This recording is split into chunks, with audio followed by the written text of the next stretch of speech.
Hey folks, it's interesting that with these driving videos, I've received responses from some of you saying, keep doing them, they're informative, I enjoy watching them. And a couple of responses to say, I can't watch these, they're too noisy, I wish you wouldn't do them. And it just is a reminder, without getting too far into politics, how polarized our society is, completely polarized. Of course, we live in a two-party system. In the US for sure, in the UK nominally. And it seems like every issue is so polarized. Never more than before have things seem so prone to dualism, or binaries as they were called in critical theory, where people grab polar opposite, black and white positions on things and are at loggerheads. Recently in the US, you can see that with the current abortion issue. You got people at polar opposites, and all the other political issues, whether it's firearms or immigration, and probably in the UK as well. I don't think it's quite as black and white there, but it does tend towards that. And the guitar or instrument community on YouTube is no different. And as a YouTuber, you just have to navigate that. So what do I mean? Well, if you look at some very simple issues in our world, you'll see that diametrically opposed contingency in just about all of them. So, as with people's opinions on these driving videos, we have similar opinions on should I buy at a shop or buy online. I get people telling me in the comments, you're right with a bit of setup skill, I buy online, I do all right. It allows me to function as a player or collector. And I get other people who say absolutely not, I will never buy sight unseen. It's against, I'm just not going to buy anything without playing it first. Fair enough, go to a shop, pay more. So you have it there on issues of origin. Whenever I show a Chinese-made guitar, I'll talk about a Chinese-made guitar. I often am greeted with, yes, there's a lot of great options with Chinese instruments. Things have improved quite a bit in recent years. And then you met with people who, are still operating off the old idea that everything made in China is bad, corrupt, and nothing good can come from that country. It's all cheap stuff. And it seems so diametrically opposed sometimes, how that issue alone can split a room in half of guitar players. And there are lots of other issues around guitar as well, where you have such staunchly opposite positions, and you get people with both feet in both camps. You get the odd person who is nuanced in their thinking, and for whom issues are a bit more complex. But I'd say a lot of people just dive, for a yay or nay position on things. It just seems to be the nature, at least a feature of contemporary lifestyle. And it's interesting because, after a whole century of building structures for all walks of human life, and the great structures of the 20th century obviously are things like Marxism and socialism, Freudianism, Jungianism, Keynes or Adam Smith ideas on society or finance, Darwinism. We have all these great structures built, systemized structures to conceive of just about everything in society. And then we had a period of deconstruction where we kind of tore down some of those systems and rebelled against them. You think after that we would be a little bit more nuanced in our thinking about things. But it seems like we've lurched right back to the most simplest forms of dualist thinking, where things are black or white, or wrong or right, or day or night, or male or female. And I find it interestingly in the guitar world as well. You wouldn't think you would hit such controversial issues in the guitar world, but just the 2 or 3 that I've mentioned so far illustrate just how extreme the field of positions can be, where you have 2 oppositional ideas at loggerheads with each other, and people sort of flocking to those camps. I know this is a sort of a philosophical issue, loosely tethered to the guitar world, but I find it kind of interesting. I like to not just work on guitars and sell and buy guitars and talk about making and stuff like that. I also like the whole socialistic dynamics, the sort of clientele or demographic that's involved in the guitar world. What their tendencies are, what the most common positions, stakes are claimed in that particular world.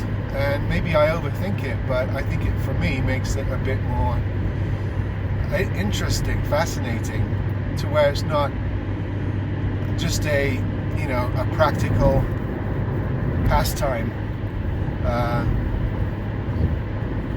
It's interesting to think of guitar players, instrument collectors, as being archetypes, if you like, if you want to go to Jungian terminology, and what kind of archetypal behavior they produce, and the sheer chasm between the positions decided on by those types of people. Anyway, I know this is sort of going into sort of vague territory, and maybe not the most comfortable for a guitar channel to be in.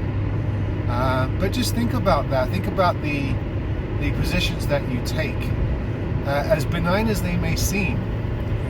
Do you use a pick? Do you play with your fingers? Do you like soft cases? Do you like hard cases?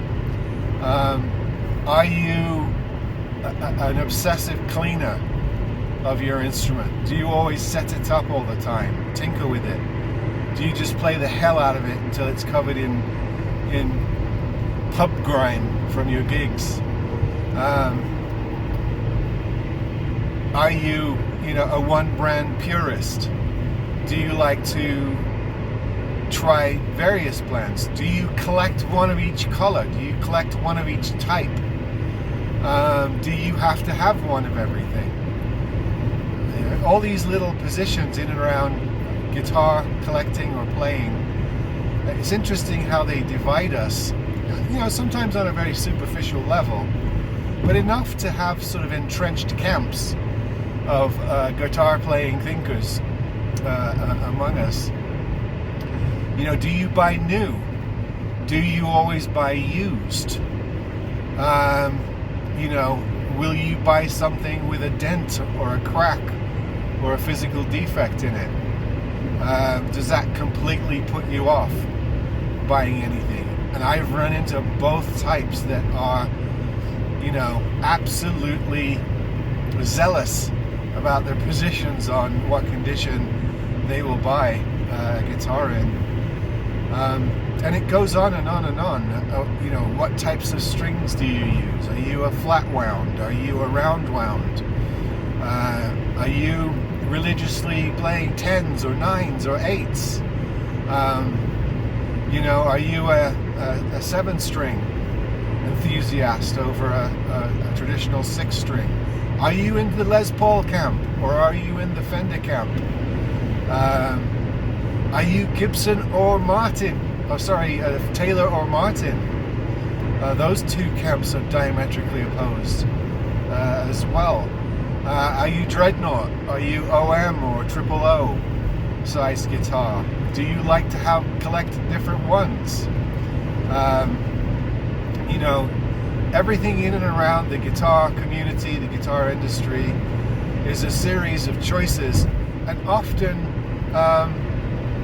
choices between one opposite and the other. So we're sort of naturally placed in these camps by just being a consumer in this industry. But as with stuff outside of the guitar community, it's interesting how what seems to be a fairly benign decision can become almost like a tribe mentality, or even a religious position with its own built-in dogma. It's amazing, being in the guitar community and talking to so many players, how vehement they get about their feelings about all these decisions. So not only are they, a finger picker by choice, but they despise flat pickers and the whole sound of picking a guitar. Not only are they a Gibson enthusiast by choice, a Les Paul guy, they'll have nothing to do with Tellys or Strats, or vice versa. All their guitars have to be black, or some version of black. They wouldn't countenance having a white guitar or a pink guitar, or they have to have wood figure on their guitars. They'll never buy flat painted guitars. They always want flame or quilting. And you get people that just want everything. They want one of each, every guitar ever made, and they're on a lifelong binge to get everything that they can. But it's interesting just how tribal this gets in the guitar community, and I'm guilty just as much as everyone else. I like certain colors, certain shapes, certain brands, certain configurations, and then that extends to other instruments for me. I come from my training, my official training comes with the cello and the bowed string worlds, and I have a whole set of preferences in that world as well. And of course I play other stringed instruments and have built up strongly held opinions over time. So it's something that affects us all to varying levels, but I just thought it was kind of interesting. This all stems from a comment I got in the chat, your responses to my videos a little while back, when somebody told me, and maybe you're listening, that they would never own or play a guitar that had an inlay on the first fret. And I thought about that for a while, and I thought, wow, do I feel that strongly about that particular issue on a guitar? Would that rule out a purchase for me, or keeping a particular guitar because it had a block inlay on the first fret, or no, they left the first fret blank? And maybe I don't have that particular strong preference choice, but I bet more of us than you'd think do, and other little quirks and desires around guitars as well. It may seem an innocuous point, but some of us, we cling to those preferences for dear life, it would seem, and we pass up many a guitar that doesn't fall in line with that particular preference. And I've had other ones in the chat. I've had people tell me, I'd never have a guitar that was that color, or I hate maple fretboards. For me it has to have ebony or rosewood or some other wood. It's amazing how strong and vehement these positions can be. Anyway, this is sort of a more philosophical angle on the whole deal. It may be interesting, it may be not, it may just be twaddle, waffle, pointless pontification, and I'm sure you'll disagree and agree at exactly 50% each. So those watching, 50% of you will think this is interesting, and you may encourage me on these types of videos, and 50% of you will tell me or will think, maybe you won't be as maybe you'll be considerate in not telling me. You'll think this is absolute piffle and he should just move on and get back to guitars, which illustrates my point. So which side are you on? See you on the next one.